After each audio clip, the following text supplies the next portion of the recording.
Hello बच्चों, आज हम पार्ट 2 आत्मविश्वास प्रश्न पहला अति लघु उत्तरीय प्रश्न याद करेंगे इसके, है ना। प्रश्न पहला, आत्मविश्वास पाठ के लेखक कौन है? तो इसका उत्तर है, इस पाठ के लेखक कन्हैयालाल मिश्र प्रभाकर हैं, है ना। प्रश्न दूसरा है, मनुष्य के आत्मविश्वास को कौन कम कर देता है?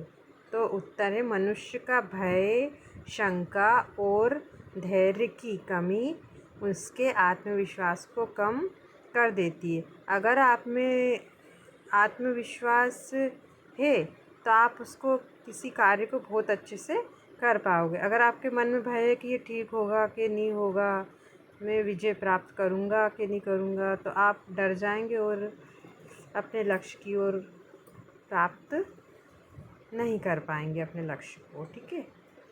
तो आप में आत्मविश्वास होना चाहिए कि मैं इसे कर पाऊँगा, ये बात होनी चाहिए। अब अति लघु उत्तरीय प्रश्न, है ना। प्रश्न तीसरा है, आत्मविश्वास का सबसे बड़ा दुश्मन क्या है? उत्तर है, आत्मविश्वास का सबसे बड़ा दुश्मन दुविधा है। दुविधा क्या होती है कि तुम्हारे मन में, दिमाग में चलते रहते, ये होगा या नहीं होगा, कैसे होगा, कब होगा, हमें सफल हुआ नहीं हुआ, है ना। ये दुविधा होती है। तो आत्मविश्वास का सबसे बड़ा दुश्मन क्या है?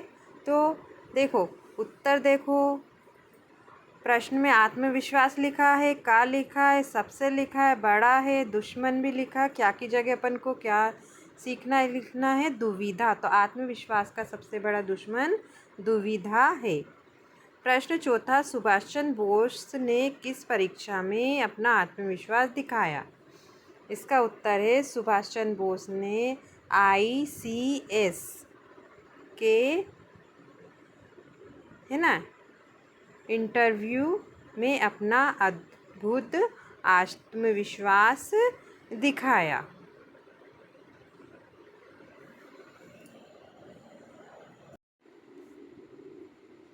प्रश्न, बाली के उदाहरण से लेखक क्या समझाना चाहते हैं? उत्तर है, लेखक समझाते हैं कि जिस तरह बाली सामने वाले की आधी शक्ति खींच लेता था, वैसे ही हमारी मानसिक कमजोरी और डर हमारी शक्ति को आधा कर देते। यदि हम डर का सामना आत्मविश्वास से करें तो हम शत्रु पर विजय प्राप्त कर लेंगे। अब साधारण शब्दों में समझें तो अपनी मानसिक कमजोरी, जो अपना डर है ना दिमाग में, वो डर हमें जीतने नहीं देता। वो हमारे दिमाग में चलता रहता है, ऐसा हो पाएगा कि नहीं, हम कर पाएंगे कि नहीं, बस यही डर हमें जीतने नहीं देता। अब हम उस डर पे विजय प्राप्त कर ले कि हम ये करेंगे। आत्मविश्वास यानी अपना विश्वास बनाए रखें तो हम उस डर पे जीत पा लेंगे और विजय प्राप्त कर सकते हैं।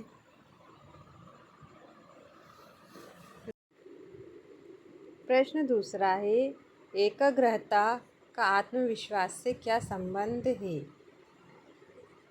उत्तर है, एकाग्रता से आत्मविश्वास बढ़ता है। जब हमारा मन दुविधा से में रहता है तो हमारी शक्ति बढ़ जाती है, लेकिन जब हम एकाग्र होकर किसी काम को करते हैं तो हमारे भीतर अजेय शक्ति पैदा होती है और सफलता की ओर ले जाती है। अब देखिए, ये तो प्रश्न में लिखा जैसा है, अब मैं साधारण शब्दों में लिखती हूँ। एकाग्रता यानी हमारा लक्ष्य पर ही ध्यान होना चाहिए, है ना। हमें इधर उधर नहीं सोचना चाहिए, हमें कि ये काम करना है तो उसकी ओर आगे बढ़ना, ठीक है। जब हम इस स्थिति में होते हैं तो हमारे भीतर क्या होती है, अजेय शक्ति पैदा होती है ना। अजेय शक्ति, जैसे कोई हम पे हरा नहीं सकता, हमारी सदा जय होगी, ठीक है। और हम सफलता की ओर ले जाती है। प्रश्न तीसरा, हम अपनी क्षमता का विश्वास क्यों खो देते हैं? उत्तर है, जब हम लगातार असफलता के बारे में सोचते हैं या दूसरों की बातों में आकर खुद को कमज़ोर समझने लगते हैं, तब हम अपनी असली क्षमता पर विश्वास खो देते हैं। हम कई बार क्या होता है, लगातार असफलता के बारे में सोचते, देखो कि हम ये काम कर रहे हैं तो हम इसमें सफल होंगे या नहीं होंगे, या दूसरे कहते अरे तुम कर तो रहे हो पर हो सके तुम्हें लॉस जाएगा या तुम सफल नहीं हो पाओ, नुकसान उठाओगे। ठीक है, तो हम ऐसे दूसरों की बातों में और खुद की बातों में घिर जाते हैं। तब क्या होता है, हमारा आत्मविश्वास हो जाता है। तो हमें अपने लक्ष्य की प्राप्ति करनी है तो क्या करना होगा, खुद पे विश्वास रखना चाहिए। प्रश्न पहला है, जो लोग हमेशा उतार हार की बातें सोचते हैं उन लोगों की तरह है जो कूड़ा इकट्ठा करते हैं। इस कथन का आशय बताइए। देखो, उतार हार का मतलब है असफलता, है ना। अब उत्तर है, इस कथन का अर्थ है कि मनुष्य के विचार उनके व्यक्तित्व का निर्माण करते हैं। जो लोग नकारात्मक सोचते हैं, जिनका ध्यान हमेशा कमियों और दुखों और असफलताओं पर रहता है, वे मस्तिष्क में मानसिक कूड़ा जमा करते। ऐसे लोग कभी खुश या सफल नहीं हो सकते। उनके विपरीत जो सकारात्मक सोचते हैं वे जीवन में उन्नति करते हैं।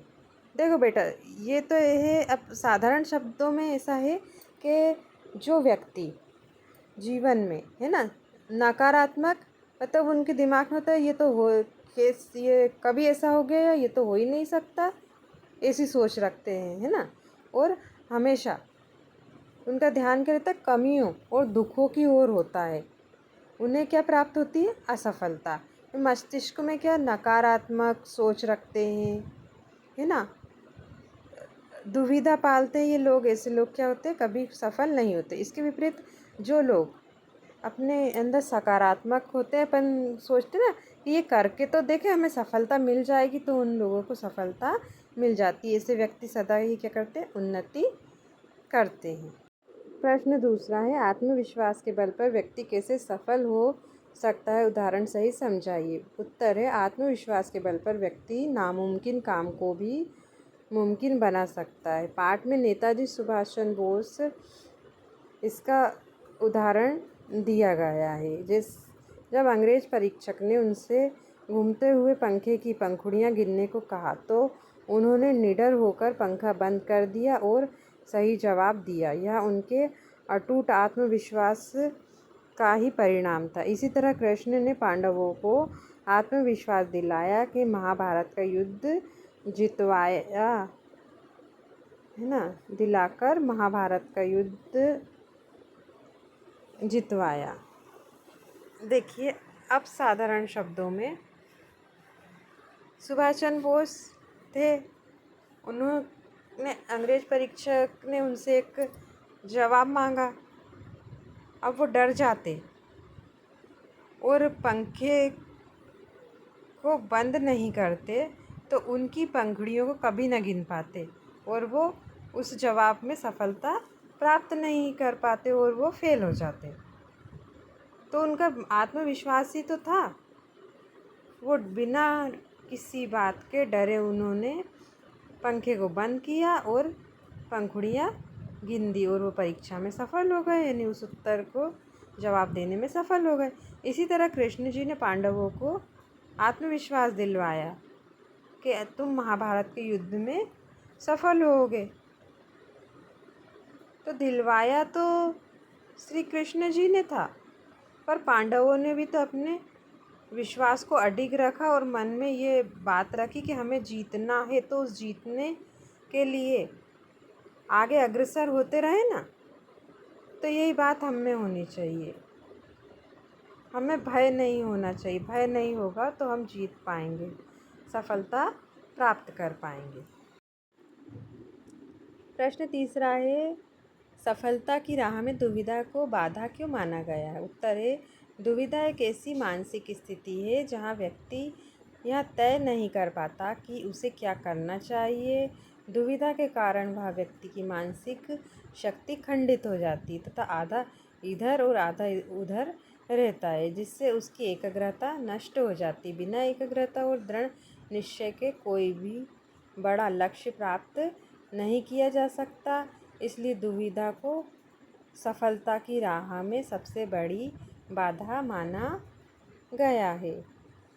अगर देखो अपने शब्दों में, अगर हम दिमाग में चलता रहेगा कि आप ऐसे दीजिए, जब आप 7th क्लास में थे तब आप आए ही थे 7th क्लास में, तो आप देखते थे बाप रे इतना बड़ा कोर्स है, कैसे पढ़ेंगे, क्या करेंगे, है ना, बड़ा मुश्किल है।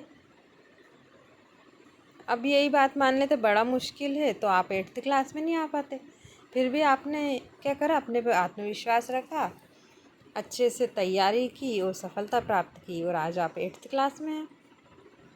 तो ये दुविधा नहीं रखोगे, हाँ हमारा लक्ष्य पास होना है, आप 99 का लक्ष्य रखेंगे परसेंट का, तो आपको 99 नहीं तो 90 तो बन ही जाएंगे, है ना। तो अपने मन में दुविधा नहीं होनी चाहिए, अपने मन में एकाग्रता कि हमें ये करना है, करना बस इतना ही होना चाहिए। आत्मविश्वास यानी आपका विश्वास बिल्कुल स्थिर होना चाहिए, ठीक है। और अब मैं बोल रही हूँ, आपको पसंद आई ये वीडियो तो आप सब्सक्राइब कीजिए, लाइक कीजिए, और मैं साधारण शब्दों में आपको इनके बड़े उत्तर हैं उन्हें अच्छे साधारण शब्दों से तैयार करूँगी ताकि आप सरलता से याद कर पाएँ। धन्यवाद।